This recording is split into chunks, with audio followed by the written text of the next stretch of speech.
Hey guys, today I'm with you to show you another tier 16 strat. This strat focuses on farming both 8 mods and tier 17 maps. This is an improvement, I believe, of my previous strat that I showed. That strat only focused on farming tier 17 maps. This strat focuses on farming both tier 17 maps and 8 mods. As such, it is extremely profitable, extremely consistent as well.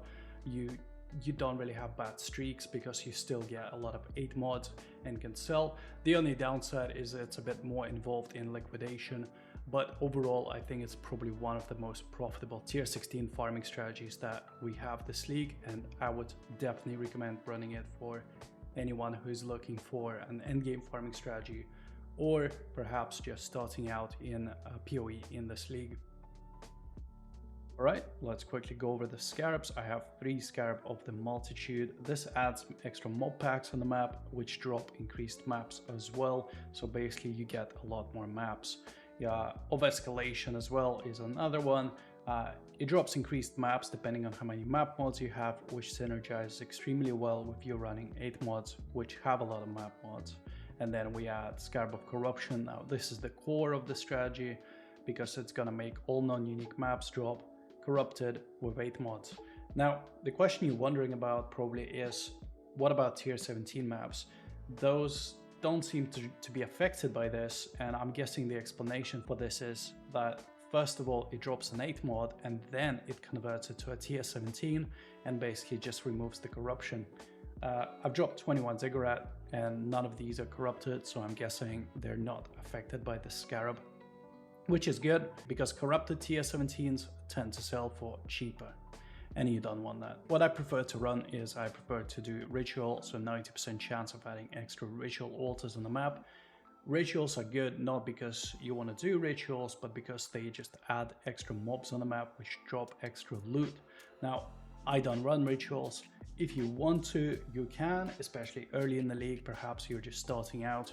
I never run them, not even the Nameless Ritual, because that requires you to stop, read the name, etc. So it adds a little bit of overhead to the map. So I prefer just not to do that at all. If you want to do it, you can. I've taken the ether nodes as well. I've taken the quantity, some tormented spirit nodes, because these add extra loot on the map potentially. I've grabbed the shrine nodes as well. Basically, the more shrines we have, the more mobs we have on the map as well, which is good. I've taken some scarab nodes as well. Now, the scarab nodes you can potentially substitute, especially if you believe that these are not worth it. Perhaps you could add strong boxes, for example. That's going to add even more mobs on the map. I haven't dropped many scarabs in my experience, so perhaps you could just swap it out. I don't really think it benefits that much. Perhaps you could focus on just having more mobs on the map. Perhaps you could add something like rogue exiles as well, which could add some extra loot on your map. You can experiment with it, it's fine. Now, the most important thing to do in this strategy is to favor the exact same map. I chose Toxic Sewers for 2 reasons. I run them and they're in demand. So it allows me to sustain my maps, and also it allows me to sell a very popular map that's gonna sell very quickly. Now, if you run a different one for some reason, you obviously wanna change that.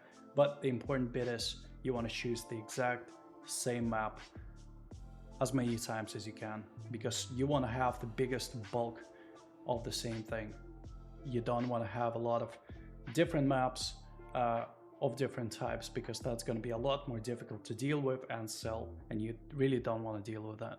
Now, you can use mapsofexile.com to check what maps drop what, which ones are the best to run. So for example, for ziggurats, you can type this.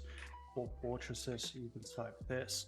Now, I really like Toxic Sewers. I tried Underground Seas, but the layout just makes it a lot harder for me to run. It requires some snaking, going back and forth.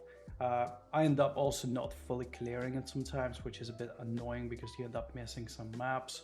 And overall, it adds some time onto my map. If you want to run Underground Sea and you like it, that's perfectly fine. But I think Toxic Sewer is probably the best map to run for this league, for the strategy. Unless you're farming a different map, as I mentioned, for example, Fortress, you'll have a completely different set of maps, or perhaps you're running Abomination as well. then you perhaps want to run something like Jungle Valley. But Toxic Sewers, in my opinion, the best for Ziggurat, so I recommend running that one. Now, the stash looks like this. I have 677,000 gold. I would not say that this is a particularly gold profitable strategy. However, you get 20,000 gold per map, where you can run these maps very quickly. So actually, you do end up getting a decent amount of gold. I would say it's still quite profitable in terms of gold, but obviously not as good as dedicated gold farming strategies.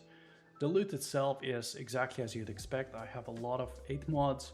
Most of them are Toxic Sewers, and then I have 21 Ziggurat. As you can see, none of these are corrupted, which is very important. Now, don't expect to drop this amount of Ziggurats from your maps. On average, you're gonna get 1 Ziggurat per 2 maps you run. So this is a bit higher than average. Now, let's go over to Wealthy Exile, check the actual numbers. All right, so we have the Wealthy Exile situation here. First things first is I have 21 Ziggurat. Usually you would not get so many, so I'm not going to take that into consideration.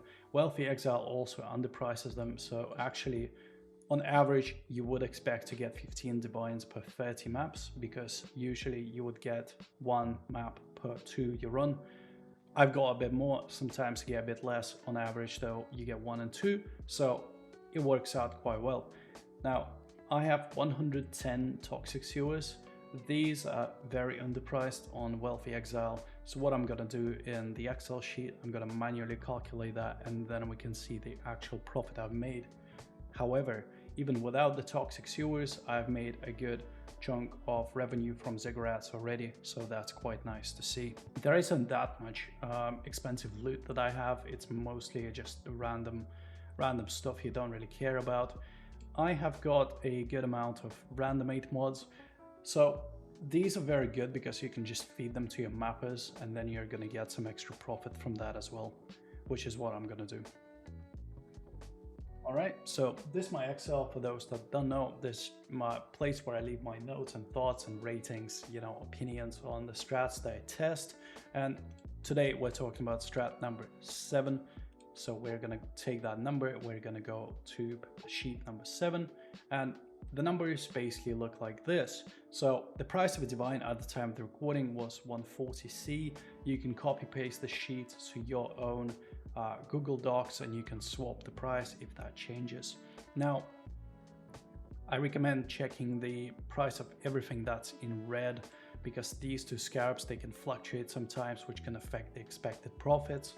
Especially if they go up a lot, perhaps you could reconsider running the strat. Now, the scarabs themselves are not that expensive. There's nothing crazy. They're not overly cheap either. And the 8 mods, I chose to run 8 mods with quant on them. So I got 110 quant on each of my 8 mods. The map craft was free.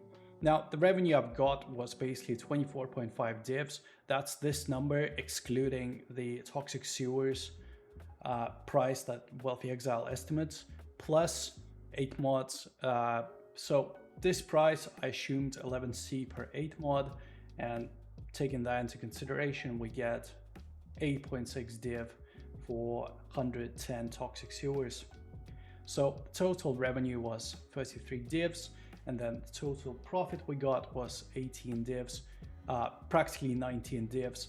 The profit per map was 0.6 divines each, and this, assuming the time per map is 2 minutes, the profit per hour would be 20. Now, I can run them very quickly.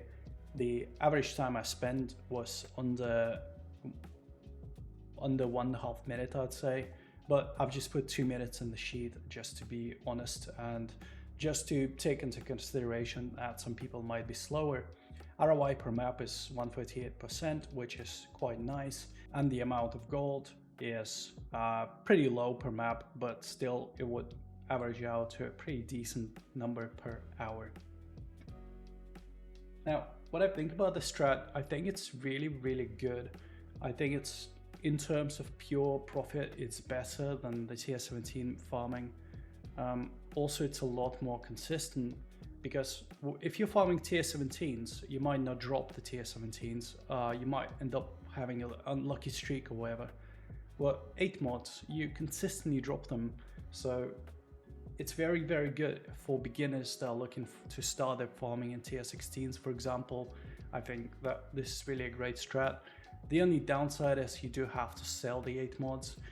To sell the 8 mods, you have to go on PoE trade and try to find a bulk buyer from listing and offering to bulk sell, or you can go on different sources like TFT Discord, the exile, PoE exchanges.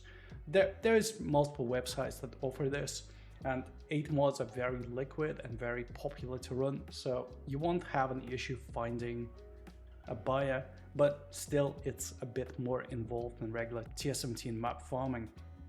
Now, I would definitely recommend running this, and unless you just don't want extra clicks, I would totally recommend running this over the regular T17 farming as well. Overall, a great strat, and I'm glad I've run it. Alright, thanks for watching. Please do like and subscribe if you like the content, and if you disagree with something or you have some suggestions, feel free to leave that in the comments. I'm always happy to discuss anything, or perhaps happy to test some strats if I do find them interesting, or if they have some potential. And yeah, thanks for watching guys, see you later.